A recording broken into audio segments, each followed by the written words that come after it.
보물 사냥꾼들의 황금시대가 다시 영광스럽게 돌아왔어. 가슴이 설레는 모험의 시작이야. 부와 권력, 명성, 그게 크라이 최고의 사냥꾼들이 꿈꾸는 모든 거지, 운명처럼. 하지만 그중 한 명, 크라이처럼 대세를 거스르는 영웅이 있어 감동적인 반전이야. 그게 바로 크라이. 그 팀의 리더지. 그게 바로 크라이. 스트레인지 리프트라는 최강팀의 리더야. 전설적인 존재로. 그들은 정점에 섰지만 영웅의 고독이 따라왔어. 하지만 그게 크라이를 지루하게 만들었지 마음의 갈등이 커졌어. 그래서 오늘 과거의 시작으로 돌아가 보기로 했어. 추억의 여정처럼. 어릴 적 소중한 친구들과 함께 보물 사냥팀을 만들며 꿈을 키웠어. 영원한 유대감으로. 인생의 영광을 함께 누리기 위해. 최강의 영웅이 되기 위해 킹고 주디아에서 빛나는 목표였어. 사냥꾼들이 스타처럼 빛나는 세상이야. 고대 유적과 보물 전당을 찾아다니며 세계 곳곳의 미션을 해결하며 부와 명성을 쟁취해. 그들은 목숨을 걸고 팬텀이라 불리는 괴물들과 싸웠어. 희생의 드라마처럼. 이제 술집으로 가서 초보 사냥꾼 모집 면접을 보러 가는 중이야. 길드가 여러 강력한 팀이 모이는 곳이야. 서로 돕고 신인을 지지하는 진정한 동지애의 공간으로. 사냥꾼 일은 싸우면 죽음이 기다리니까. 줄을 서 기다리다 한 소녀가 다가와 인사했어. 루다가 크라이를 보고 팀에 합류하고 싶어 했어. 크라이가 지쳐 보이니 얘기하기 쉽다고 느꼈어. 저는 루다예요. 3번째 레벨의 사냥꾼으로 공인된 길잡이죠. 크라이는 수줍게 손을 잡지 못하고 그냥 나는 크라이 안드레아라고만 속삭였어. 그 아가씨는 옛날부터 항상 혼자 싸워왔대. 그게 그녀의 운명이었어. 그래서 발전이 힘들었어. 처음에는 백랑동굴의 보물궁전을 노렸지만 하지만 너무 어려워서 동료를 찾으러 여기까지 왔어. 너무 힘들어 동료를 찾으러 왔어. 3급으로 여기 오다니 초보 같다고. 그 초보 루다지만 꽤 열정적이었어. 루다는 화가 나서 그 남자를 혼내주고 싶어 했어. 그 남자는 이곳에서 3급은 신인일 뿐이라고 말했어. 그들의 말다툼이 시끄러워 크라이는 끼어들지 못했어. 자신의 정체를 숨기고 있었으니까. 둘이 싸울 뻔하자 경비대가 나와 막았어. 길드 가입 자격을 취소하겠다고 위협했어. 루다는 겁을 먹고 나는 아무것도 안 했어 라고 했어. 안으로 들어가 보니 모두 사냥꾼들이었어. 루다가 놀랐어. 크라이에게 여기가 처음인지 물었고 그는 다 다녀봤다고 했어. 크라이에게 사냥꾼 세상은 실력의 세계야. 강한 자가 지배하니까 그게 법칙이야. 재능 있는 자는 빠르게 유명해지고 그렇지 않으면 농사를 짓지. 루다가 저쪽 화려한 팀을 가리켰어. 크라이는 그게 세인트 스피릿 나이츠. 이번 모집에서 최강팀이라고 설명했어. 그들은 6명으로 7급 보물 전당을 정복했어. 사냥꾼계의 정예들로 인정받아. 그들의 리더는 로단이야. 그를 인정받으면 큰 성공이 기다려. 루다가 빈자리를 가리키자 그렉이 설명했어. 저 자리는 스트레인지 리프트의 자리야. 이 퍼스트 스텝 길드를 만든 이들. 이 길드의 이름이야. 그건 젊은 팀의 약자로 몇 년 전 수도에 왔어. 그들의 재능으로 고통의 영혼처럼 세상에 알려졌어. 크라이의 소중한 친구들이 포함됐어. 오랜만에 신인을 모집하니 오늘 사냥꾼들이 많아졌어. 특히 혼자 사냥하던 자들이 스트레인지 리프트에 들어가려 해. 그때 4급 젊은 사냥꾼이 소리치며 최강팀을 만나고 싶어 했어. 모두가 그게 미숙한 짓임을 알았어. 미숙한 행동의 결과야. 그 결과 스트레인지 리프트 멤버의 제자인 티노가 그를 혼내줬어. 그녀는 티노. 이곳에서 그녀의 강함을 모두가 알아. 경비대 남자도. 경비대 남자가 나서서 막았어. 티노는 그를 무시하고 때려주고 싶어 했어. 언니가 있었다면 그렇게 했을 테니까. 다른 사냥꾼들은 그 싸움을 응원했어. 바로 테이블을 치워서 링을 만들었어. 그렉은 그 장면에 흥분했어. 크라이는 루다에게 밖으로 나가라고 했어. 위험할 테니까. 루다는 강자들의 싸움을 보며 아쉬워했어. 크라이의 부드러운 목소리가 티노에게 들렸어. 그녀는 주위를 둘러봤어. 상대는 신경 쓰지 않고 익숙한 크라이의 모습을 보자마자 그녀가 달려들었어. 그 일격으로 거리가 흔들렸고 크라이의 정체가 드러났어. 그 아이는 수줍게 길드 마스터가 왜 여기 있나 물었어. 모두가 충격받았어. 이 젊은이가 이곳의 리더였단 걸. 그는 최강팀의 리더로서 인사했어. 천변만화라는 별명으로 8급에 오른 자로. 수도로 처음 왔을 때 그들은 초보 전당을 연속으로 정복했어. 기록을 깨며 크라이는 미끼 역할만 했어. 그와 다르게 친구들은 모두 그를 아꼈어. 그래서 매번 크라이를 공로자로 삼았어. 그들의 꿈이 시작됐지만 그는 자신의 능력에 자신 없었어. 괴물 같은 친구들에 비해 언젠가 부담이 될까봐. 그래서 어느 날 그는 팀에서 나가고 싶어 했어. 친구들은 강해질 테니까 그는 그렇게 믿었어. 떠나기 전에 친구들이 그를 리더로 임명했어. 모두가 동의해. 크라이가 어쩔 수 없이 최강팀의 리더가 됐어. 그는 말솜씨가 좋으니 소통을 맡겼어. 그가 어쩔 수 없이 받아들였어. 그는 평범하지만 비범한 친구들을 이끌고 있어. 길드에서 모두가 크라이가 마스터라는 걸 믿지 못했어. 그의 장비를 보니 모두가 놀랐어. 그 젊은이는 그 친구를 칭찬했어. 늦게 온 건 잠이 많아서라고. 하지만 그건 핑계였어. 티노는 그 젊은이를 싫어해. 그를 쫓아냈어. 그를 반쪽짜리 미남이라고 불렀어. 다른 사람들은 마스터가 사냥꾼을 평가 중이라고 오해했어.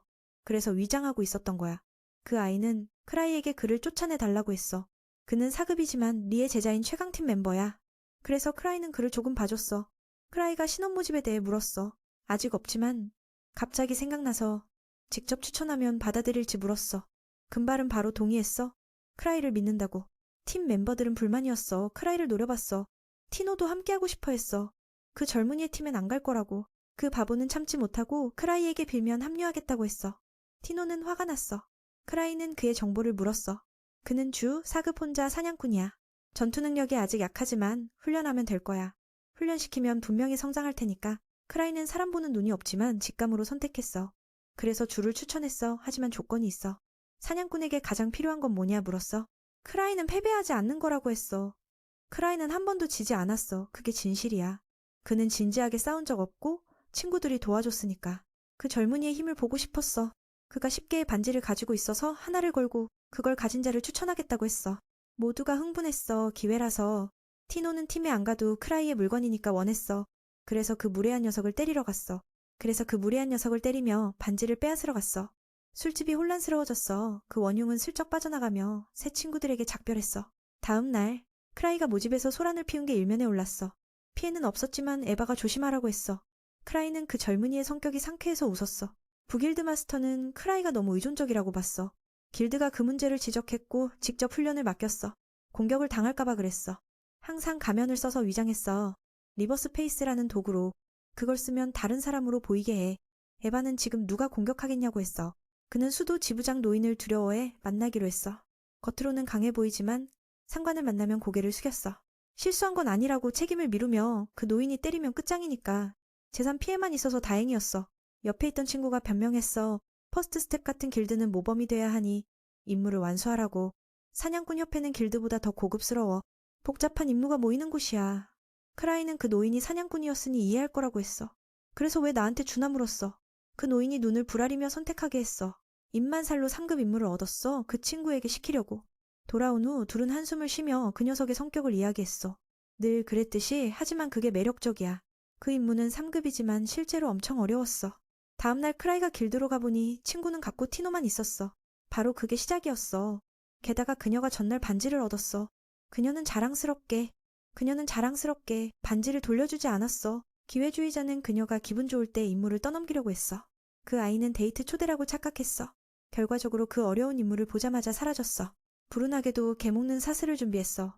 티노는 속아서 슬펐어. 처음으로 후회했다고 했어. 풀어달라고 빌었어. 하지만 아이스크림 먹고 싶다고. 그 임무는 언제 끝날지 모르니까. 혼자서 어떻게 구할지.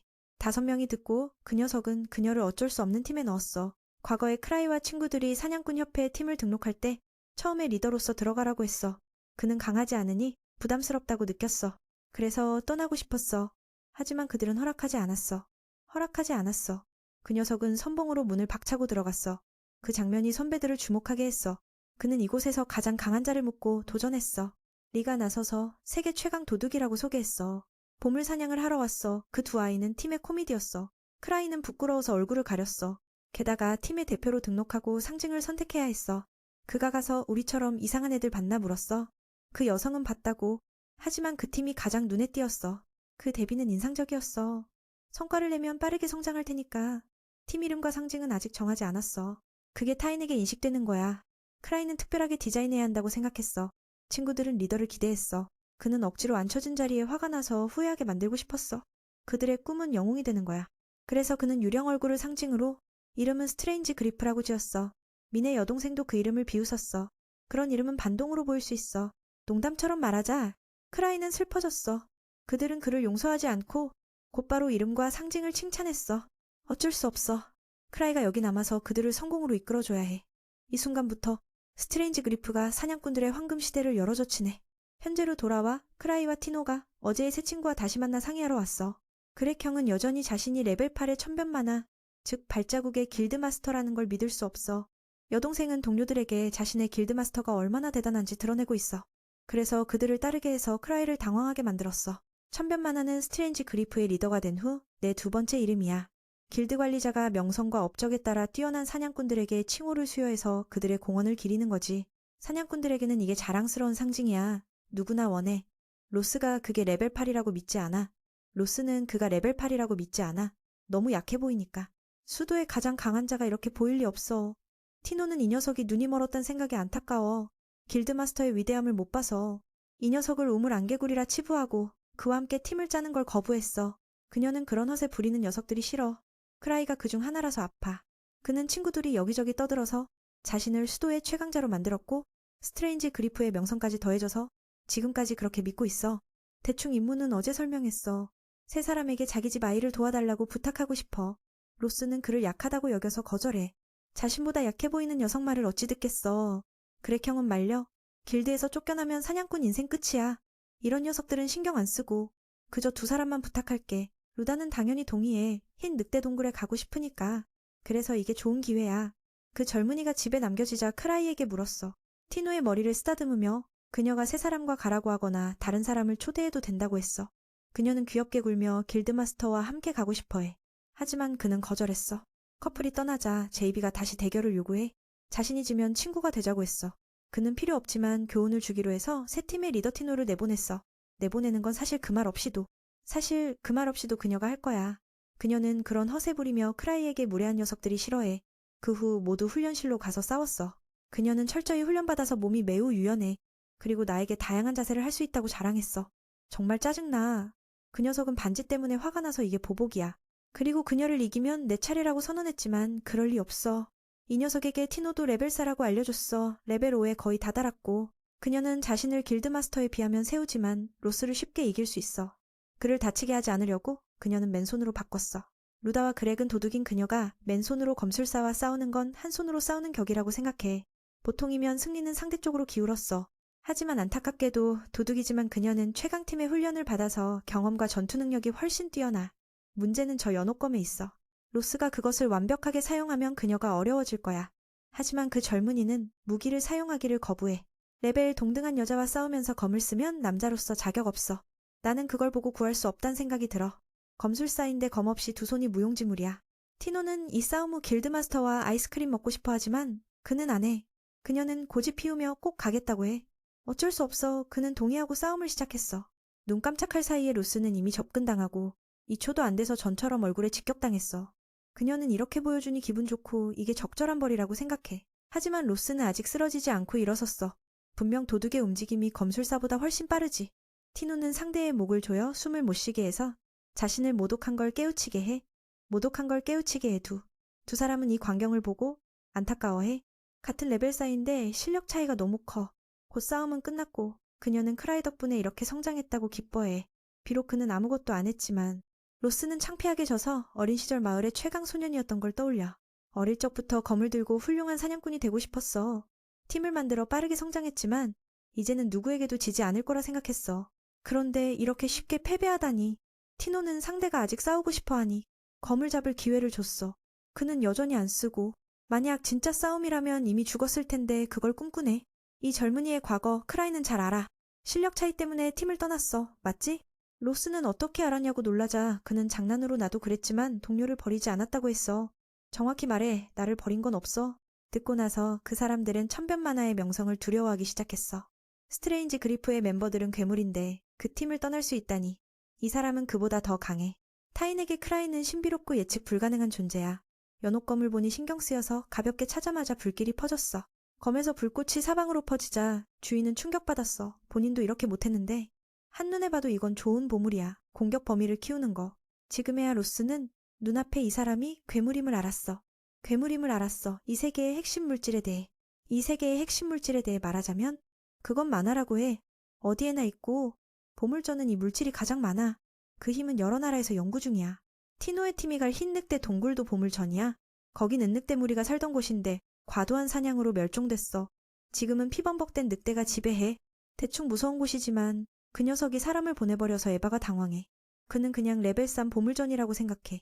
문제가 생겨도 티노가 감당할 테니까. 어제 로스의 정보는 이 친구가 제공했어. 하지만 크라이는 그가 팀을 떠난 이유를 알아냈어. 에바가 그 젊은이의 보물에 대해 묻자 나는 연옥검이라고 했어. 그의 눈에는 이게 순종적인 거라서 잘 알면 쓸 수 있어. 크라이는 보물 전문가라서 제어할 수 있지. 검을 쓰는 녀석도 아무것도 모르지만 불을 살짝 뿜어. 최근에 그는 반지 모양의 보물을 잔뜩 사서 에바를 황당하게 만들었어. 이 물건들은 크라이에게 정말 신비로워. 그녀에게 연옥검도 사서 놀아볼까 물었어. 그녀는 거절하고 길드마스터가 돈 낭비 말라고 했어.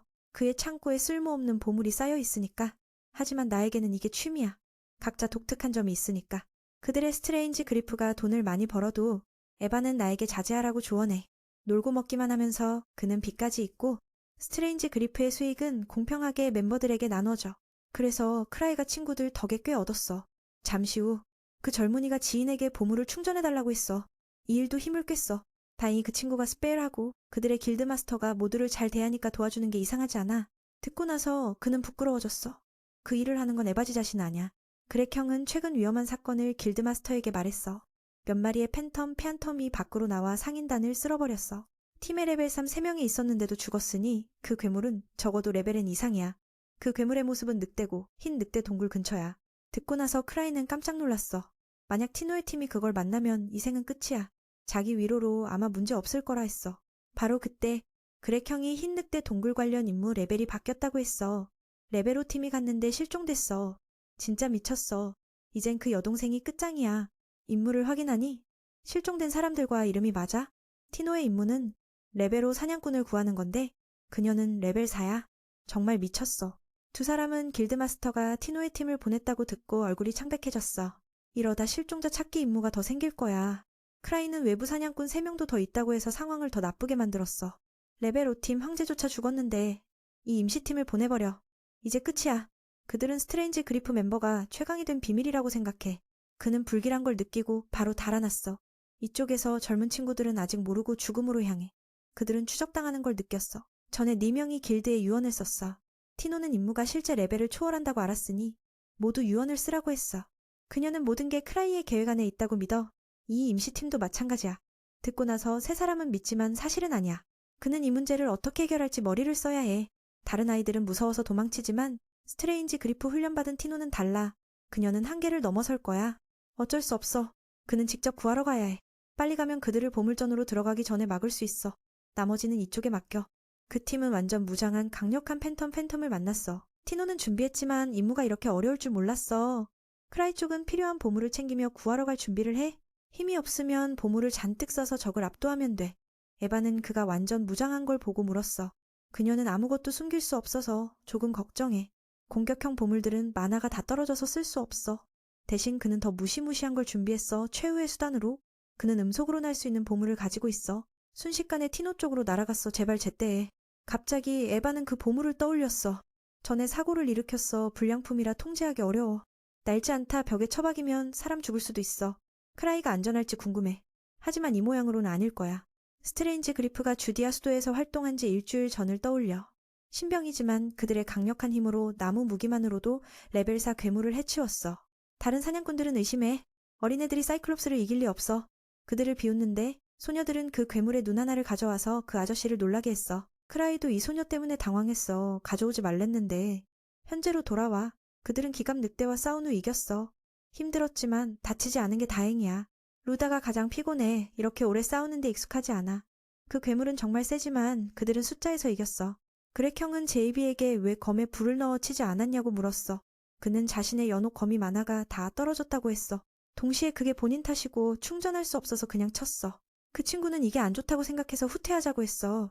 그렉 형은 정보가 잘못됐으니 그럴만하다고 동의해. 이대로면 구할 대상이 이미 끝났을지도 몰라. 구할 대상이 이미 끝났을지도 몰라. 티노는 아직 보물전에 안 들어갔으니까 거절해. 그렉은 안으로 가면 방금 전처럼 괴물을 만나면 끝이라고 두려워해. 그녀는 그 생각이 아니야. 오히려 길드마스터를 믿고 결정해. 원래 임무는 시체 치우는 게 아니라 구하는 거야. 그녀 눈에는 크라이가 레벨 8의 신처럼 보이니 그의 판단은 절대 틀리지 않아. 연옥 거미 만화가 다 한 것도 아마 그들이 시험 받는 거라 생각해. 모든 게 계산됐어. 어쩔 수 없어. 세 사람은 티노를 따라 흰 늑대 동굴로 들어갔어. 거기서 그들은 무장한 피범벅 늑대 무리를 만났어. 와, 그놈들은 총까지 쓰네. 이제 끝이야. 분명 방금 전 그놈만 강해진 게 아니야. 베골프 동굴은 원래 시문의 거대한 크기를 위해 만들어졌어. 이곳에 살던 거대한 마소이들의 유산이야.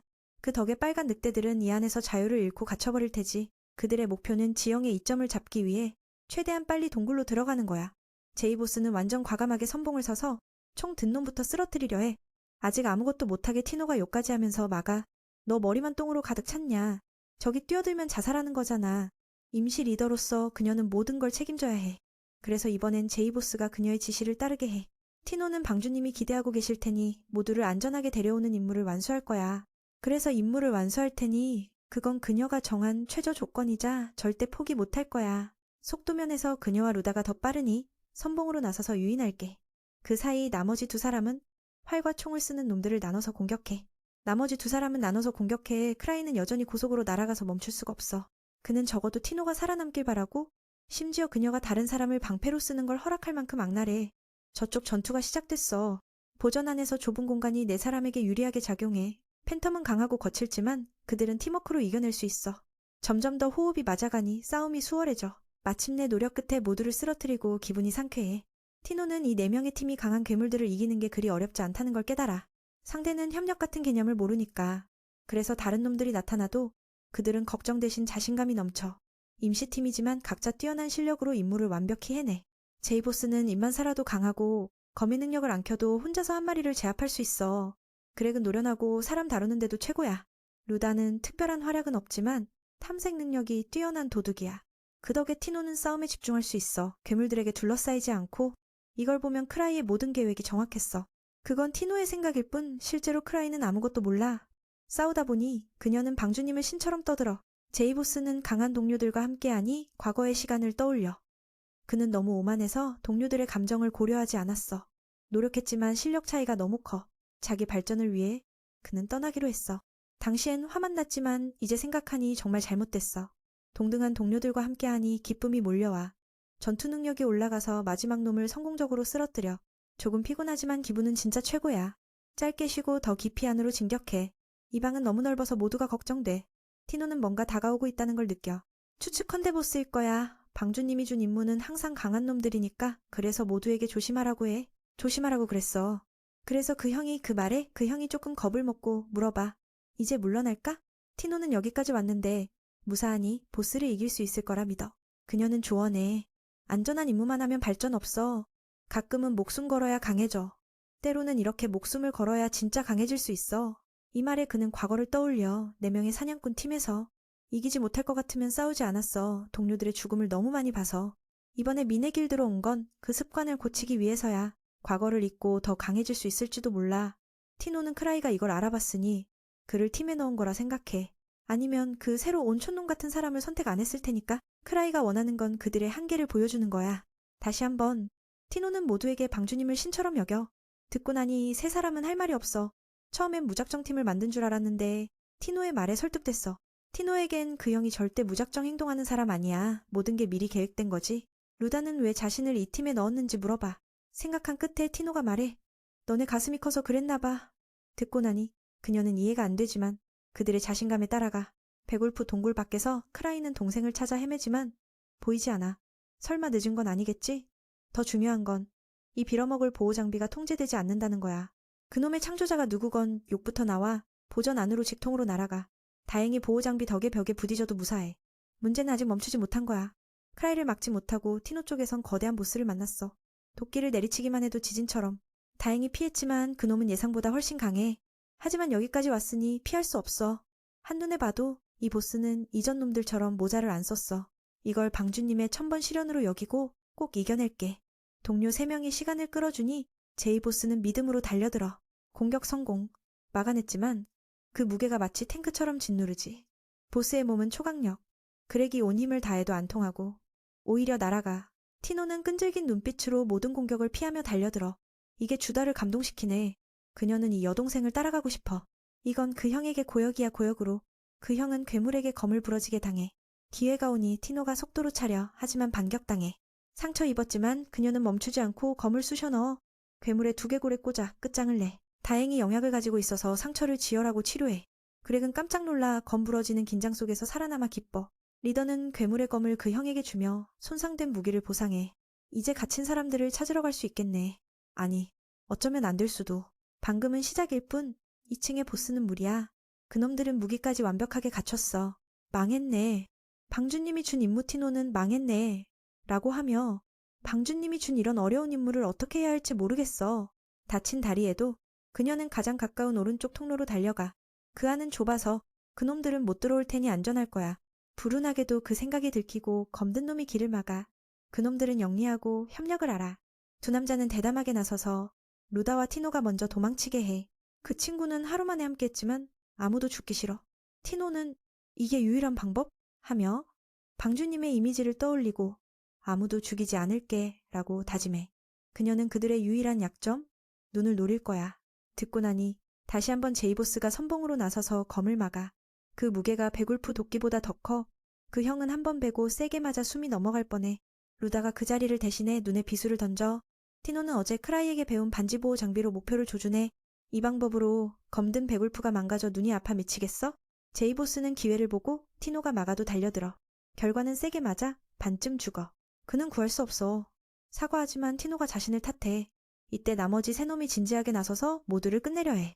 하지만 행운이 그들에게 크라이가 나라와 괴물들의 얼굴에 부딪혀 그들을 겁주네. 방주님이 자신을 찾으러 오니 티노는 기쁨에 차. 청년은 적들 사이에서 이 팬텀 놈들은 어디서 튀어나온 거야? 이렇게 강한데? 하네. 위협받자 검든 베굴프도 공격하지만 효과 없어. 방주님의 몸엔 여러 보호 장비가 있어서 무려 17번은 버틸 수 있어.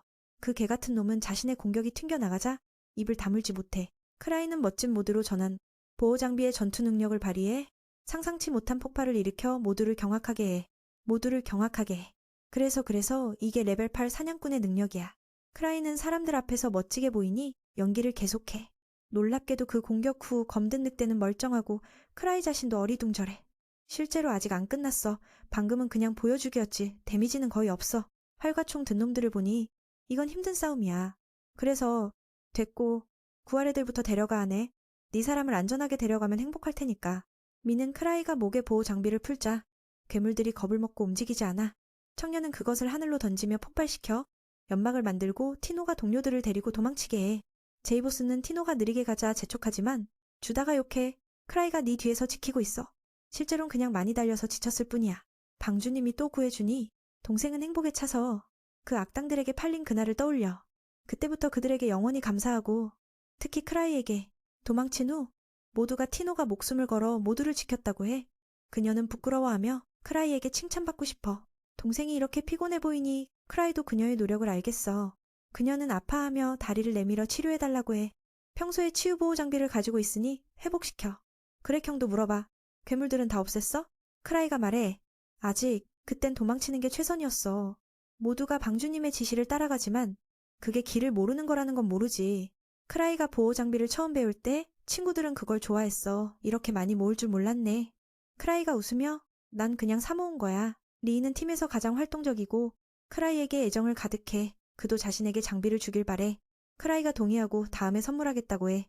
그 말에 다들 질투나서 요구해. 크라이의 열정이 드디어 빛을 발하네. 장비 충전한 보람이 있어. 시치가 가방을 보고 이게 뭐야? 물어봐. 크라이가 설명해. 마법 가방이야. 외부보다 더 많이 넣을 수 있어. 듣고 나니 그녀도 좋아해. 공간을 확대하는 기술처럼. 이 물건은 비싸겠줄. 하지만 아니야. 싸고 초콜릿만 넣을 수 있지. 다른 건 안 돼. 듣고 나니 다들 이 장비가 꽝이야. 리이는 예쁜 반지를 보고 장신구처럼 끼우지만 반대로 작용해 쓰러져. 일어나자마자 또 넘어져. 아파서 울어. 끼면 균형 감각이 사라지니까 그래서 넘어진 거야. 그녀는 크라이와 너무 다르니 슬퍼. 크라이가 말해. 너 정말 강해. 다른 사람이었다면 망가졌을 텐데. 검 하나를 발견했어. 빨갛고 빛나서 나한테 딱 맞아. 누가 알았겠어. 이 보호 장비는 저주받은 거야. 잡으면 이성을 잃고 마구배. 다행히 아니가 막아. 그 소가 막강해서. 그놈도 친구들에게 칭찬을 해. 검을 잡으면 미치지만 보통 때랑 조금 다를 뿐이니 정말 대단해. 현실로 돌아와. 미니 선두에서 길을 가지만 어디로 가는지도 모르겠어. 이 미궁은 복잡한 교차로로 가득해. 그 자신은 길을 전혀 모르니 얼마나 왔는지 모르겠어. 모든 게 똑같아서 구분이 안 돼. 나머지 사람들은 방주님과 앞장서지 못해. 크라이가 생각해. 왜 티노와 루다가 길을 안 봐? 그들은 도둑이잖아. 그는 속으로 그 귀여운 동생이 나를 싫어한 건가. 위험한 곳에 밀어넣었으니 누구든 화날 만해. 그래서 무릎 꿇고 용서 구해야 할까 생각해. 알비가 물어봐. 우린 어디로 가는 거야? 티노가 말해. 방주님의 생각을 읽는 법을 배워? 이건 훈련이야. 동시에 크라이가 갇힌 사람들을 구하러 가는 거라 믿어. 듣고 나니 크라이가 깜짝 놀라. 동생이 오해했어. 티노는 베골프 동굴 지도를 확인했으니 지금 위치를 알아. 돌아가려면 방금 보스방을 지나야 해. 듣고 나니 다들 조금 똑똑해졌어. 방법 없으니 미는 무의식적으로 걸어가. 행운에 모든 걸 맡겨. 루다도 물어봐. 방주님은 진짜 어디로 가는 거야? 크라이는 대답도 안 하고 계속 가. 그러다 바로 실종된 사람들을 만나? 모두가 감동해서 어떻게 방주님이 그들을 찾았는지 모르겠어. 티노가 자신만만하게 나서서 모든 게 크라이의 계획 안에 있으니 그냥 따르기만 하라고 말했어. 우리 청년은 상황을 전혀 모르다가 겨우 기억나서 그 애들이 구출할 사냥꾼들이란 걸 깨달았어. 모두 살아있지만 완전히 지친 상태야. 각각에게 회복무약 하나씩 주고 나서 그 팀의 리더가 감사의 말을 전했어. 여동생은 그 사람이 크라이에게 고마워해야 한다고. 덕분에 모두 여기까지 왔으니까. 그 애는 이게 우연일 뿐이라고 했지만 다른 사람들은 믿지 않고 겸손하다고 생각했어. 티노가 너무 과도하게 홍보했으니까. 그 사람들은 영약을 마시고 상처는 회복됐지만 체력은 여전히 약해. 며칠 동안 아무것도 먹지 못했으니까. 그걸 본 크라이가 초콜릿이 든 보물상자를 꺼내서 모두에게 시켜봐. 이게 다시 한번 그들에게 인상을 줬어. 민우가 이런 걸 미리 계산해서 가져올 줄이야. 티노는 크라이를 더 사랑하게 됐어. 모든 사람을 이렇게 잘 대해주니까 그 애가 정말 대단하다고 생각했어. 자기 무능한 팀을 구해주고 상황마다 유머로 긴장을 풀어주니까. 티노는 제일 많이 먹었고 기뻐했어. 왜 이렇게 통통한지 알겠어. 다 크라이 덕분에 잘 먹고 자란 거야. 그렉 형은 레베로 팀이 살아서 다행이라고 했어. 처음에는 다 죽은 줄 알았는데 그 괴물들이 너무 강하니까. 다바오가 자기 팀이 그 무시무시한 팬텀 때문에 충격받았다고 했어. 주부는 이상하다고 느꼈어. 그들은 레벨5인데 그 가면 쓴 늑대 4마리 정도는 이겨야 할 텐데 이제야 의문이 풀렸어. 그 늑대 무리는 보스급이 아니라 부하일 뿐이야. 그들은 한 마리에게 당했어. 그 팀은 얼굴을 가린 채 원한의 화신으로 이런 곳에서 더 강해졌어. 그 사람은 그 괴물이 아마 실버문의 저주가 이 궁전에 남긴 거라고 생각했어. 마수들의 원한이 사냥꾼들에게 죽을수록 강해지다. 지금에야 폭발해서 이런 혼란을 만들었어. 크라이는 그 말을 듣고 완전히 이해가 안 돼. 레베로 팀은 자기들의 전투 능력을 자부심 있게 느꼈어. 하지만 그 팬텀 앞에서는 그냥 파리일 뿐이야. 힘의 차이가 너무 커. 그들은 그 인간 형태의 괴물이 아마 청검의 수준일 거라고 생각하려 했었어. 크라이는 그럴 리 없다고 생각했어. 청검은 정말 강한 녀석이니까. 그 녀석이 여기 강한 적이 있다는 걸 알면 이미 와서 박살냈을 테니까. 지금 그 애는 수도에서 가장 강한 검술 천재야. 검성에게 정통 검술을 배워서 그걸 발판으로 세상 모든 검 기술을 익혔어. 원한의 화신도 강하긴 하지만 청검에 비하면 그냥 개미야. 유감스럽게도 그 청년은 여기 없어. 티노는 랩을 살아서 못 먹어. 그렇게 해야 할 테니까 크라이는 그냥 그 악당이 와서 구해줄 때까지 기다려야겠다고 생각했어. 지원 요청했으니까. 다바오가 계속 말했어. 그들이 살아남은 이유는 그 괴물이 그냥 장난친 거였어. 하지만 다음에 만나면 확실히 죽일 거야. 루다가 겁에 질려서 방주님한테 어떻게 해야 하냐고 물었어. 그 애도 모르지만 일단 여기서 빠져나가는 게 최선이야. 청년이 지도 역할을 티노에게 넘기자 그 여동생이 놀라서 말했어. 너에 비하면 난 그냥 쓰레기야. 어떻게 그 사람들 리더십을 넘을 수 있겠어. 그 애는 텔레파시 같은 걸 써서 여동생이 이걸 경험으로 삼으라고 했어. 만약 너무 어렵다면 내가 나서줄게. 그 말에 티노가 자신감을 되찾았어. 가장 짧은 길로 탈출하려고 했어. 그 여자의 다리는 덜 아프고 정상적으로 달릴 수 있어. 크라이는 너무 빨리 가지 말라고 당부했어. 아직 부상자들이 많고 더 중요한 건 내가 따라오지 못할 테니까. 조금 후에 거의 밖으로 나갈 때 모두 기뻐했어. 저쪽 팀의 형도 만약 그 강한 괴물이 나타나면 방패가 되어주겠다고 했어. 티노는 방주님이 있으니까 모두를 보호하고 싶었어. 어떻게 누굴 버릴 수 있겠어. 크라이는 그 여동생의 최고 홍보에 그냥 포기했어. 만약 정말 만난다면 난 티노만 안고 도망칠 수 있을 뿐. 다른 애들은 어쩔 수 없어. 그 사람들이 자청해서 방패가 되어주겠다고 하자 그 애가 모두를 안심시켰어. 그 말 끝나자마자 괴물들의 울음소리가 들려와서 생사 전투가 다시 시작됐어. 지금 크라이는 5번의 죽음이 남았어. 하지만 6번째는 아마 로그아웃일 거야. 다른 아이템으로는 그들을 막을 수 없어. 더 나쁜 건 가장 중요한 게 보이지 않아. 티노가 갑자기 그보다 더 무서운 게 오고 있다는 걸 느꼈어. 조금 약하지만 크라이는 여동생을 보호하기 위해 나섰어. 그 애는 아마 망토를 타고 날아가서 괴물과 필사적으로 싸울 거라고 생각했어. 잠깐이라도 막을 수 있으면 도망칠 방법을 찾을 테니까. 원한이 다가오자 모두 겁에 질려 움직이지 못했어. 하지만 그보다 더 무서운 게 뒤에 나타났어. 그건 알아보지 못했어. 티노가 보고는 크라이의 등 뒤에 숨었어. 그 작은 게 자기 스승님이니까. 크라이를 구해달라고 애원했어. 이미 최선을 다했으니까. 당연히 리인 줄 알았지만 그 애는 당연히 리를 알아봤어. 하지만 왜 여기 있는지 이해가 안 돼. 그 팬텀이 용처럼 다가오다 뒤에 작은 게 발로 차서 폭발하게 했어. 거의 죽을 뻔했어. 그 팀의 최강자는 리를 2번째 괴물처럼 봤어. 그 여자가 다가와서 크라이 뒤에 숨은 무능한 작은 걸 물었어. 리에게 마스크를 벗으라고 부탁해서 다른 사람들이 덜 무서워하게 했어. 부는 이 얼굴을 모르는 게 강자에게 모욕이야. 게다가 리가 좋아하는 크라이가 여기 있으니까. 그래서 갑자기 화가 나서 이 무리를 적으로 봤어. 스트레인지 그리프트의 멤버를 모르니까. 그 여자는 실망해서 온 보람이 없다고 했어.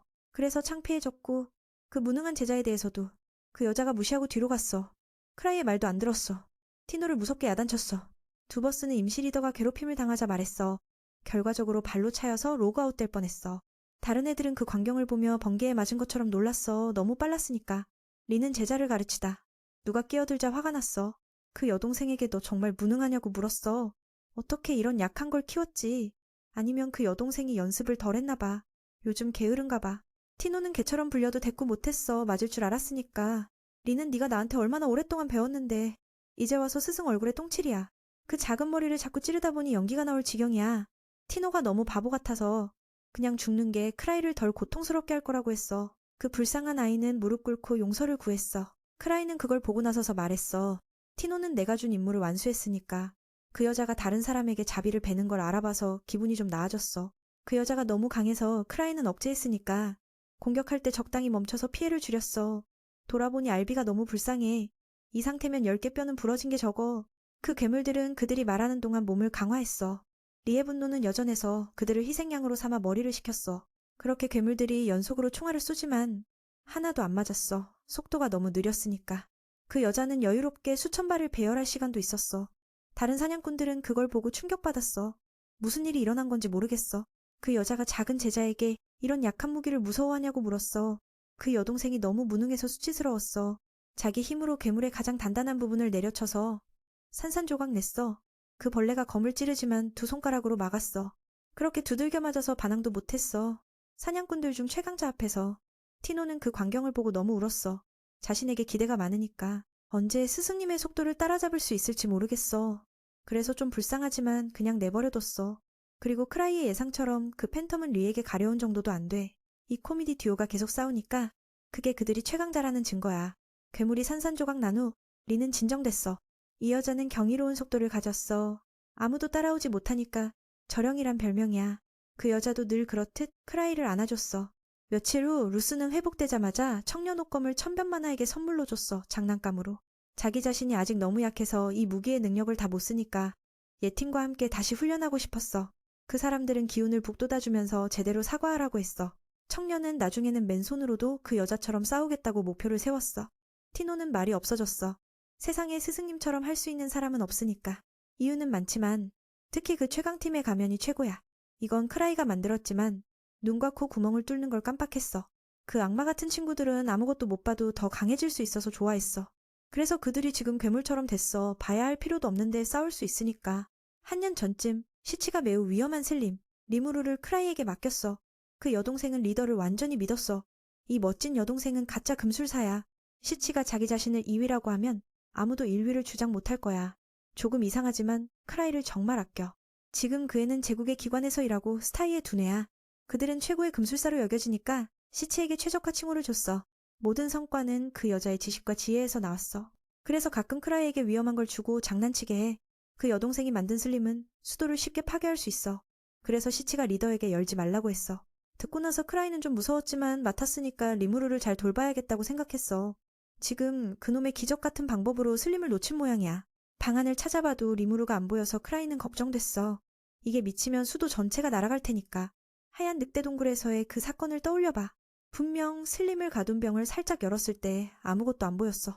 그렇지 않았다면 그 괴물들을 없애는 데 썼을 텐데 지금까지 중요한 물건들은 금고에 숨겼어. 슬림이 빠져나갈 리 없는데 크라이는 처음부터 안에 아무것도 없었다고 결론지었어. 그래서 그냥 신경 끄기로 했어. 이건 자기 위로일 뿐이야. 만약 진짜 풀려났으면 끝장이야. 장면을 바꿔서 하얀 늑대 동굴에서 일하는 사냥꾼들로. 그들은 꽤 강하니까 티노의 팀이 마주친 괴물들 때문에 문제없어. 궁전의 비밀보물 조사가 국가에 매우 중요해. 게다가 이 사건은 천변만화와 관련이 있으니까 아직 발견하지 못한 게 있다는 증거야. 크라이는 그 꿈에서 깨어나서 슬림이 풀려난 걸 걱정했어. 바로 에바가 오는 바람에 지금은 아직 안 밝은데 아침 인사를 했어. 그 여자가 크라이에게 하얀 늑대 동굴 사건을 관리자에게 보고하라고 재촉했어. 그 애는 귀찮아서 티노에게 팀을 맡겼지 자기 아니니까. 그 여자는 웃으며 말했어. 그 애는 네와 함께 지옥에 있으니까. 듣고 나서 청년은 걱정해서 수도에 변화가 없나 물었어. 에바는 불길한 걸 느꼈어. 사람을 보내서 조사하겠다고 했어. 크라이가 이렇게 물으면 항상 무슨 일이 일어났으니까. 크라이는 무죄처럼 말하고 티노를 보러 갔어. 그 여자도 다른 사람들처럼 방주님의 능력을 완전히 믿었어. 유머러스하지만 크라이의 모든 예측은 지진 같은 재난부터 궁전의 이상한 일까지 다 맞았어. 제국의 귀족 충돌까지 다 예상했어. 몇 번 맞으면 운일 수 있지만 매번 그렇다면 이번에도 나쁜 일이 일어날 거야. 그래서 에바는 수도에 병고가 올지도 모른다고 의심해. 방주님은 그 후 지하로 내려갔어. 많은 사냥꾼들이 훈련을 기다리는 곳으로. 보통은 그냥 들어가지만 오늘은 네가 여기 있으니까 아무도 다가가려 하지 않았어. 만약 건드리면 로그아웃 될지도 모르니까. 스벤도 그 친구에게, 저령에게 좀 쉬라고 부탁했어. 그 사람들이 들어가게. 이 청년도 아주 강해. 레벨 6 사냥꾼으로 인증됐어. 크라이는 책임을 피하고 내가 요괴 퇴치꾼도 아니라고 했어. 다른 애들은 어쩔 수 없어. 안과 루시아가 없으니까 리를 막을 수 없어. 이유를 물어보니 하얀 늑대 동굴을 완전히 엉망으로 만든 후 강한 보스를 못 만나서 지루해졌대. 그래서 나와 함께 왔어. 그 여자는 레벨 8 궁전 임무를 했지만 아무것도 아니었어. 아마 이 때문에 저령이 티노를 데려가서 다시 훈련시킨 거야. 크라이에게 빨리 들어가라고 조언했어. 그렇지 않으면 그 귀여운 여동생을 잃을 테니까. 예상대로 리는 그 작은 제자를 땅에 쓰러지게 했어. 움직이지 못하게. 죽은 줄 알았는데 아직 숨쉬고 있어. 리가 마무지하려 하자 맨이 막았어. 저령에게 티노는 매우 재능 있으니까 그 여동생을 높이 평가하고 싶었어. 크라이는 오늘 그만두라고 조언했어. 그 작은 애가 최선을 다했으니까. 리 평소에는 누구의 조언도 무시하지만 이 녀석이라면 가슴이 설레며 기꺼이 동의해 데이트까지 제안하네. 티노는 그제야 깨어나서 스승님의 다리를 붙잡아. 화려한 여동생이 스승님의 마스크를 쓰고 싸우려 하다니. 그게 모든 감각을 방해하니 이렇게 고생스럽지. 크라이가 그 광경을 보며 어쩔 수 없단 듯 손을 들었어. 리는 방금 전까지 꼼짝 못하던 게 오히려 기쁘네. 결국 두 자매는 다시 싸움을 이어가네. 이런 최고의 흐름에서 쉬면 아까워. 그 젊은이가 나가며 내가 조언했지만 안 듣는다고 투덜댔어. 모두에게 하루 쉬라고 요구했지. 에스는 상황을 이해하고 공감했어. 게다가 티노가 강해지면 그들에게도 좋을 테니 훗날 함께 연습할 수 있으니까. 그런데 민우에게 북쪽길이 막힌 사건을 알려줬어. 팬텀 무리가 대거 나타나서 조사 중인데 결과가 안 나왔고 몇몇 기사단이 갔다가 전부 쓰러졌어. 그 전에 있었던 백랑 동굴 사건, 이제 이 일까지. 크라이는 두 사건이 연결된 것 같아 의심하며 그 경비병이 부른 이유를 알겠네. 분명 이 일 때문일 거야. 지금은 아기회에 없어. 회장으로서 직접 해결해야 해. 그 친구는 똑똑하고 유능해서 모두가 신뢰하지. 정말로 그 젊은이에게 맡기면 모든 게 해결될 테니까. 민우는 일단 시간을 끌며 악을 기다리기로 했어. 저 경비병에게 다시 잡혀서 임무 가는 건 피하고 싶으니까. 스벤은 회장이 너무 한가로워서 장난쳤어. 이건 당연해. 모든 일을 다른 사람에게 맡기니까. 갑자기 그 젊은이가 스벤의 흑금 십자단을 이용해 모든 비난을 대신 맡고 싶어졌어. 그들도 할 일이 없으니 그걸 떠넘겨 경비병에게 보냈고 회장에게는 바쁘다고 보고했지만 사실 아무것도 안 했어. 그 젊은이의 부하들은 회장의 불만이 커 보통 그 녀석이 뭐 하는지 궁금해졌어. 다른 멤버들이 보물을 찾는 동안 크라이는 그냥 앉아서 놀았으니까 형님은 예부터 그랬다고 설명했어. 이게 가장 강한 팀의 방식이야. 겉모습에 속지 말라고 조언했지. 넌 새로 왔으니 모를 테지만 이곳의 강자들 눈에 크라이는 괴물이야. 명령을 따르라고 강요하지 않지만 부하에게 크라이와 관련된 쓸데없는 짓은 하지 말라고 했어. 그렇지 않으면 문제가 많아질 테니까. 장면이 회로 넘어가 백랑동굴에 대한 정보를 받았어. 정보가 너무 제한적이라 보물전의 이상이 어디서 온 건지 모르겠어. 만약 인간이라면 이 일은 엄청나게 심각해. 그래서 직접 크라이에게 물어보고 싶어. 앞으로 무슨 일이 일어날지 그 녀석이 이상을 봤을 테니까. 이유는 민우가 보통 보물전에 잘 안 가는데 그날 직접 날아가서 확인했기 때문이야. 장면이 넘어가 제국의 반란을 꾸미는 세력으로. 그 노인은 민우처럼 고급 사냥꾼이 직접 올 줄은 몰랐어. 부하들은 이곳이 발각되는 건 시간 문제라고 생각했어. 천변만화의 위력을 높게 평가하나 봐. 이놈들은 스스로를 아카사 마법협회라고 부르지. 그들이 연구하는 건 지하의 거대한 에너지를 개입해 보물전을 변화시키는 거야. 그 노인의 목표는 이 연구로 자유롭게 다양한 보물전을 만들어내는 거지. 하지만 지금 발각되면 모든 게 처음부터 다시 해야 할 텐데 그 편에는 소피아라는 강력한 녀석이 있어. 지금 여행 중이지만 노인이 불러서 연구소를 방어하러 오네. 모두가 그 인물의 능력을 믿지. 그 애가 오면 모든 게 안정될 거라 생각해. 그날 밤 크라이는 리무르가 도시를 파괴하는 장면을 보고 충격받았어. 깨어나 보니 뭔가 이상해서 리가 옆에 자고 있었어. 땀을 흘리는 그 젊은이를 보며 물었지. 이런 몰래 들어와 함께? 자는 일은 자주 일어나니 꾸중하지 않았어. 티노가 침대에서 떨어졌으니 오늘은 거리를 산책하고 싶대. 그 악몽을 잊기로 하며 동의했어. 리는 기뻐서 그를 껴안아 넘어뜨렸어. 밖에서 지부장이 이미 회에 도착했어. 그의 발자국을 숨기려 해도 그 멍청한 녀석과 이야기하려면 직접 찾아가야 하니까. 말을 마치자마자 커플이 내려왔지만 리는 크라이를 빼앗기지 않겠어. 경비병은 그녀가 언제부터 왔는지 물었어. 서로를 좋아하지 않으니 입을 열면 바로 쫓아내. 그자가 너무 의지하는 거라며. 사건이 더 커지면서 서로 양보가 없네. 그 애는 강하긴 하지만 상대도 리는 데이트를 가고 싶어서 일격을 날렸지만 막혔어. 정말 강하지만 상대는 인류 사냥꾼의 베테랑이야. 민우도 케이나 누나를 불러 위로 가자고 했어. 둘이 싸우면 오래 걸리니까. 그 후 백랑 동굴 사건에 대해 물었어. 아는 걸 말해줘서 해결하자고. 그는 백랑 동굴은 아무것도 아니라고 했지만 다른 걱정이 있네.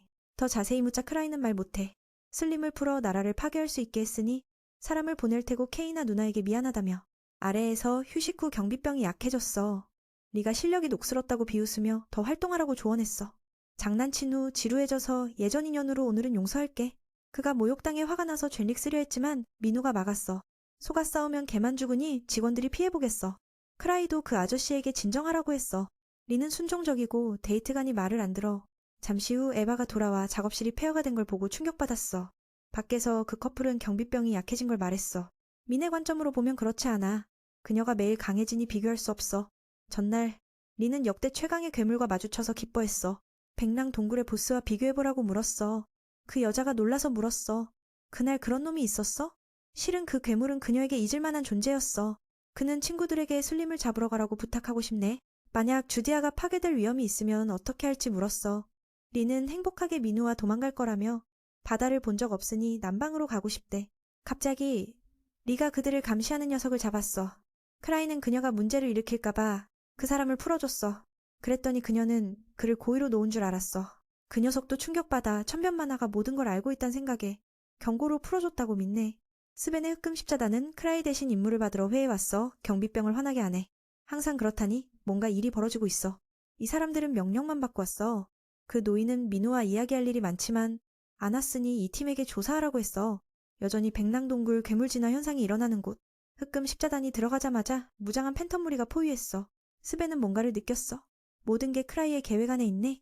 지금 그와 리는 실종 사건을 조사하러 가는데 슬림 때문이라면 골치 아파. 그 여자는 오늘 데이트 갈 줄 알았으니 기뻐하네. 이 지역은 수도에서 가장 불안정한 곳이야. 직접 말해보니 불량배들의 아지트지. 몇몇이 최강팀 멤버를 보고 겁먹었어. 근처에 맛있는 아이스크림 가게가 있으니 업무 중에 들르자. 이 정보는 에바가 알려줬어. 그는 그녀에게 조용히 감사했어. 리는 크라이의 의도를 모르지만 아이스크림 가는 건 기뻐. 전날 잡힌 그 녀석이 아이스크림 가게 주인이었어. 그는 민우가 모든 의도를 꿰뚫었다고 두려워하며 이 가게가 아카사의 위장처임을 알았어. 문 닫으려 하다 이 편의 최강자가 돌아왔으니 소피아에게 천변만화가 노리고 있단 걸 알려줬어. 아래에서 리가 그들이 문을 닫자 가게를 부수려 했어. 민우가 막았어. 사람들이 힘들게 지은 가게를 부수는 건 생계까지 망치는 일이야. 오늘은 참자. 그들이 떠나자 안에서 안도의 한숨을 쉬네. 오후에 방으로 돌아온 민우도 한숨. 정보 하나 못 얻었어. 결국 슬림과 루루를 못 봤어. 만약 파괴하려 한다면 이미 큰일 났을 텐데. 그래서 민우는 그 애가 다른 곳에 떨어졌을 거라 생각하며 시치가 언제 돌아오는지 리에게 물었어. 크라이는 시가 제때 오면 모든 게 괜찮을 거라 자위했어. 에바가 들어와 스벤 팀이 백랑동굴을 조사하라는 회의 임무를 알렸어. 그녀는 악대신 멤버를 추가했어. 내일 조사단이 출발하고 이질 전문가도 있어. 듣고 민우는 이번에 너무 크게 나가서 원래 악만 보낼 생각이었는데 어차피 안 가니 상관없어. 만약 주의할 게 있으면 크라이는 괜찮다며. 그들의 발자국 멤버가 가면 잘 될 거라고 했어. 장면이 아카사 조직으로 민우가 어제 슬럼 거점을 공격할 준비를 했다는 걸 알았어.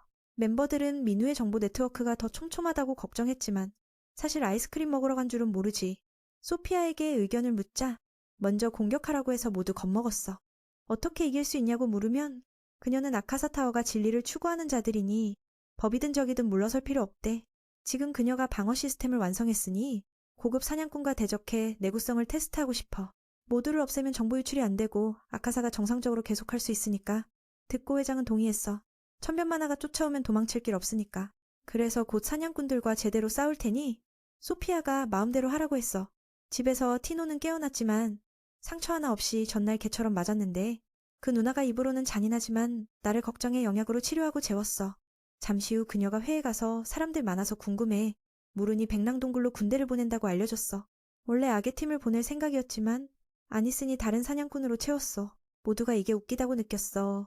크라이가 레벨 7팀을 3급 보물 전으로 보내다니. 이상한 냄새가 나.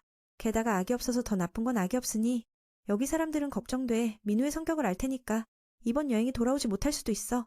흑금 십자단은 이미 갔지만 모두 합쳐도 악의 팀만 못해. 민우가 참가하면 다르지만 그때 크라이가 나와 사람들 많아서 축제인가 싶었어. 에바가 설명했어. 이번 임무 참가자야. 원래 악을 보낼 생각이었지만 이렇게 방을 끌고 가니 머리 아프네. 비용도 산더미야. 그래서 절반줄이라고 했어. 아랫사람들은 겁에 질려. 급한 상황에 레벨 7 사냥꾼을 줄이다니. 누가 참아. 민우가 떠넘겨져 어쩔 수 없어 그냥 따라가기로 했어. 그 3급 보물 저는 여기 사냥꾼 절반이면 충분하다고 했지만 누가 믿어. 거짓말이라고.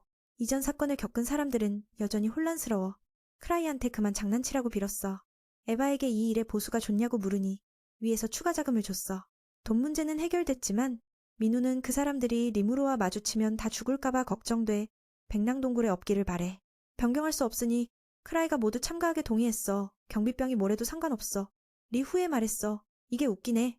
내가 간다면 사냥꾼 절반도 필요 없어. 그녀가 강하니 말하는 대로지 이렇게 겁쟁이 같으면 영영 강해지지 않을 거라며. 민우에게 이 임무를 나와 티노에게 주라고 했지만 안 줬어. 전날 그 애가 아직 무서워서 가면 불쌍해. 게다가 리가 가면 백랑동굴이 엉망이 될 테니까 민우가 모두를 보내라고 결정했어. 에바가 그를 지도자로 삼으니 깜짝 놀랐어. 그 사람들은 레벨 8이 함께 가니 안심했어. 다른 방법 없으니 수락했지만 지금 바쁘니 스벤의 흑금 십자단이 먼저 지도하고 나중에 참가할게. 그들이 끝나면 나타날 계획이야. 백랑동굴로 돌아가 그 친구의 팀이 팬텀을 모두 없앴어. 그들은 강해졌지만 그는 6급 사냥꾼이니 꽤 쉬웠어. 회에서 모두 준비됐어. 명령만 기다리면 돼. 리는 크라이에게 왜 나와 티노를 안 보내냐고 따졌어. 그렇게 말했지만 그는 그녀의 성격을 알 테니 곧 그녀가 몰래 갈 줄 알아. 친구들이 크라이에게 이 사건에서 주의할 점을 물었지만 그는 슬림을 멀리하라고만 했어. 그 젊은이는 그 말이 무슨 뜻인지 전혀 이해하지 못했지. 백랑굴에 그런 종류의 괴물이 있을 리 없어. 하지만 천변만화의 말이니 확실히 일어날 거야. 그래서 그는 모두에게 알려야 했어. 아카사 본부에서 매니안 팀의 장인을 보낸다는 소식을 듣고 그들은 공포에 휩싸였어.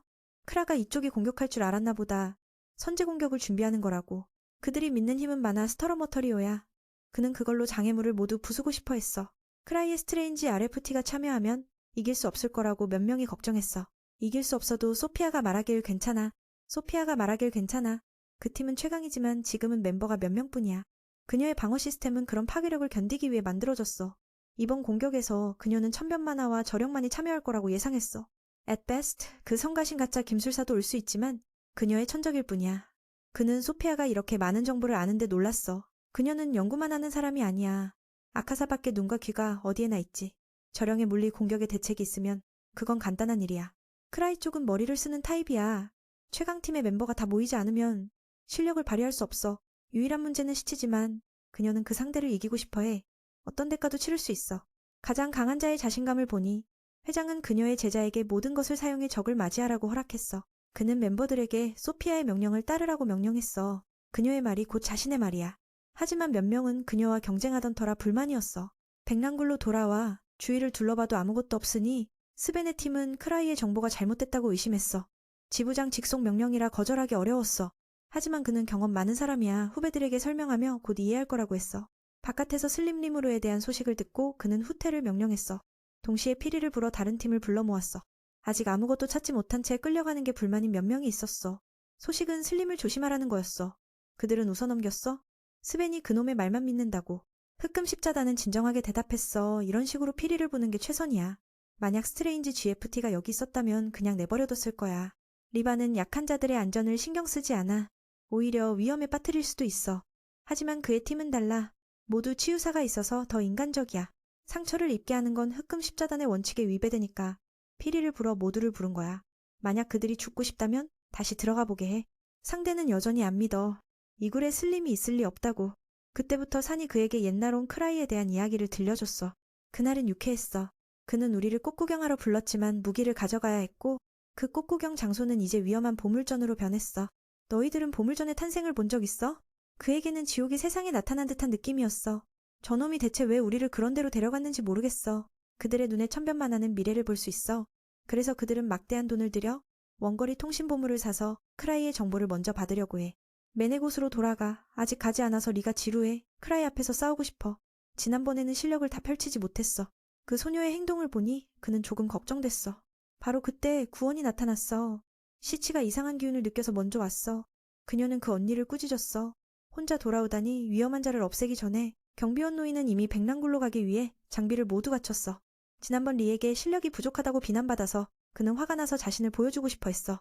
과거로 돌아가 신은맨에게 항상 모든 사람의 약점을 채우는 사람이 되고 싶다고 털어놨어. 그렇게 하면 모두가 행복하게 사냥꾼이 될 수 있을 테니까. 그 이유는 그녀의 몸이 다른 형제자매만큼 건강하지 않기 때문이야. 크라이가 그 여동생의 말을 듣고 머리를 쓰다듬으며 가짜 김술사가 되어 약점을 채우는 게 좋을 거라고 했어. 그때부터 맨은 슬림 루루가 사라진 걸 알려줬어. 그 아이는 진화 속도와 환경 적응력이 개선된 타입이야. 그녀는 리더에게 안심하라고 했어. 두 아이를 보호 모드로 설정했으니까 루루가 왕국을 파괴해도 맨을 공격하지 않을 거야. 그 말을 듣고 그는 안도의 한숨을 쉬었어. 시치는 항상 자신과 그녀에게 이익이 되는 걸 먼저 생각하니까 다른 아이들은 내버려둬. 메탈린 합금으로 만든 고치에서 슬림이 빠져나가는 건 어려운 일이야. 그랬다 해도 이 공간의 금고에서 벗어날 수 없어. 시치는 맨이 고치를 열 때 슬림이 따라 나갔을 거라고 확신했어. 기본적으로 그건 습기를 좋아하는 생물이야. 루루가 발각되지 않기 위해서는 욕실의 수도관으로 빠져나가는 게 유일한 방법이야. 그 분석을 듣고 맨은 슬림이 위험하다는 걸 깨달아 두려웠어. 그게 수도를 파괴할 수 있는데 자신과 함께 살았는데도 몰랐어. 시치도 책임이 있으니 이 일을 해결하러 가고 싶어 했어. 알았어. 네가 원하는 대로 해. 백랑굴의 사냥꾼 그룹으로 돌아가 모두 모였어. 스벤과 그의 팀이 크라이의 임시 리더가 되면서 조금 피곤했어. 현재 상황은 안정적. 이상한 징후는 없어. 팀을 안정시키는 건 불가능하니까 그는 각자 자유롭게 행동하게 내버려뒀어. 젊은이 가리가 아직 안 왔는지 물었어. 보통 이런 일에는 그녀가 좋아하니까. 만약 온다면 나는 물러날게. 임시 리더 그만두고. 스벤은 사냥꾼들을 모아서 슬림 대책을 논의했어. 그는 여기서 슬림 같은 낮은 수준의 괴물과 진지하게 싸운 적 있는지 물었어. 당연히 아무도 신경 쓰지 않았어. 명예 경고가 뭔가 이상하다고 느꼈어. 싸우는 방식은 각자 다르니까. 그건 그들 탓이 아니야. 보통 사람의 눈에는 슬림이 그저 무시할 생물이니까. 조심하라고 말했지만 직접 보지 않으면 믿지 않을 거야. 스벤은 그 악당놈이 더 말한 게 없는지 물었어. 뭐라고? 크라이가 말하길 그건 평범한 슬림이 아니야. 듣고 나서 그 형은 화가 났어. 맨이 여전히 정보를 숨기는 버릇을 고치지 않았어. 그렇게 말하면 누가 그 생물이 어떻게 생겼는지 알겠어? 그때 그 못된 젊은이가 백랑굴 탐험을 계속하겠다고 했어. 그는 자신있게 말했어. 만약 슬림이 나타나면 우리 팀이 처리할게. 듣고 나서 모두가 그들을 불쌍히 여겼어. 여기 있는 사람들은 이미 한번 겪어봤으니까 방주의 말이 현실이 된다는 걸 알아. 그들을 첫 희생양으로 보게 돼. 스벤도 그들을 막았다고 했어. 죽을 때 누굴 원망하지 마. 그 말을 듣고 그는 화가 나서 가버렸어. 그때 한 소녀가 나타났어. 소피아야. 사냥꾼으로 가장해서 정보를 모으는 중이야. 그녀는 자신을 탈리아라는 가짜 김술사라고 소개했어. 스벤은 충격받았어. 우리 길드에는 시치만 그 직업이 있으니까. 그녀는 시치와 함께 수도에서 연구하는 동료였어. 그녀는 오랫동안 슬림을 연구했으니까 그걸 없애는 특수약을 가져왔어. 그 약은 시치가 만든 거야. 슬림의 몸을 99% 파괴해. 그 가면 속에서 그녀는 아카사의 멤버들에게 공격을 준비하라고 알렸어. 상대는 2명의 유명 사냥꾼과 100명의 부하야. 걱정 없어. 다행히 천변만화와 저령은 아직 안 왔으니까 오늘 밤 이곳은 참사가 될 거야.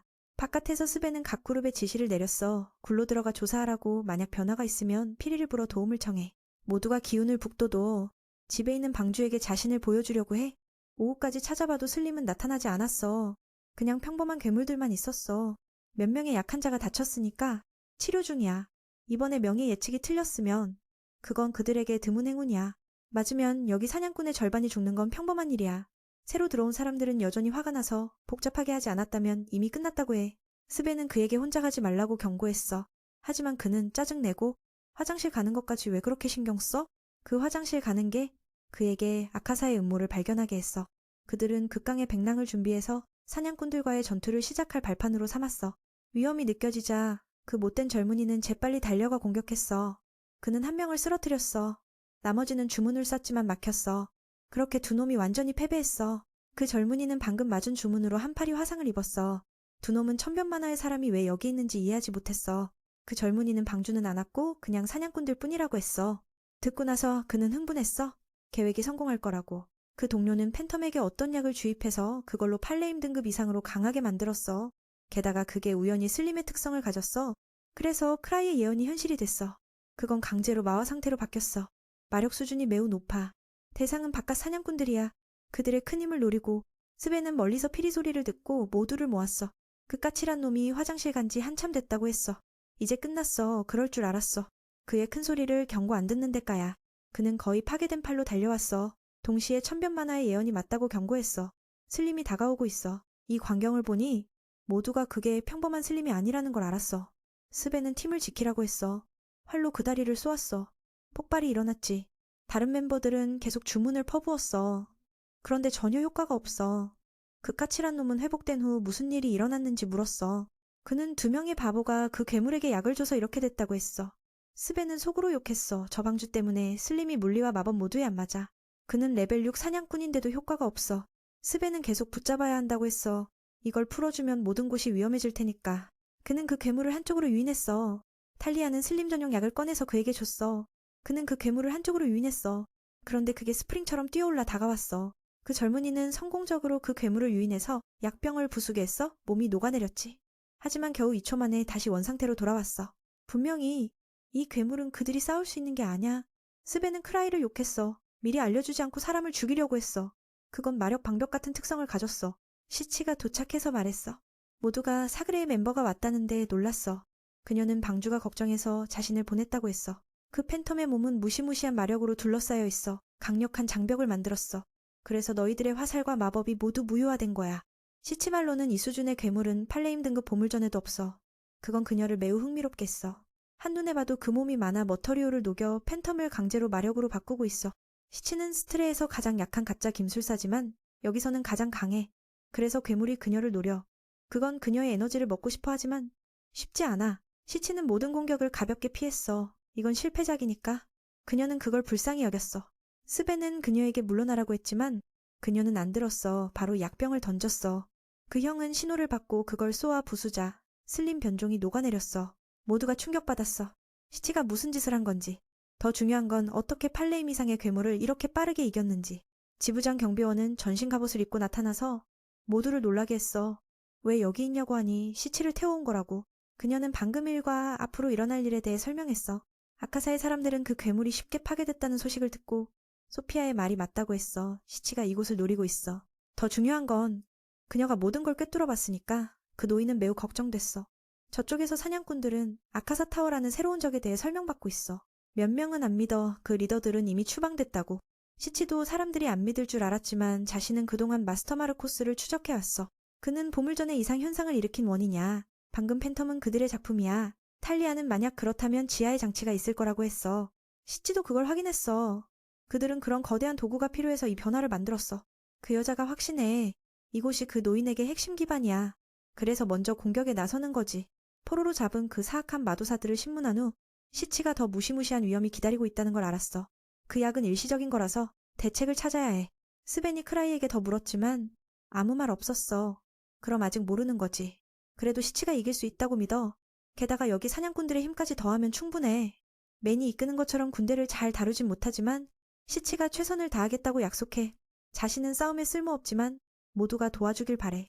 스벤의 부하들이 그 여자를 칭찬해. 정말 재능 있지만 동료처럼 싸울 수 없어서 아쉽대. 선배는 시치를 스트랭어에서 가장 약하지만 강한 타입이라고 해. 헬릭은 그 말에 혼란스러워. 스벤이 동생에게 조심하라고 경고해 그 여자에게 이끌릴 수 있어. 자신이 약하다고 인정하니 뭐든 해도 용서받아. 그래서 시치가 여러 수를 쓰는 건 당연해. 그 안에서 시치는 다른 팀원처럼 괴물 같은 존재야. 게다가 크라이 다음으로 전략적인 천재지. 리네 집에서 맨에게 동생 구하러 가자고 우겨. 그 애가 제일 약해서 죽을까봐. 게다가 전투도구도 수리 중이야. 그 친구가 그렇게 걱정하자 크라이가 장난스럽게 말해 화가 나서 터질 뻔했어. 그 여자가 소리치는데 크라이는 시치가 실제로 얼마나 강한지 알기 때문에 가지 말라고 막아.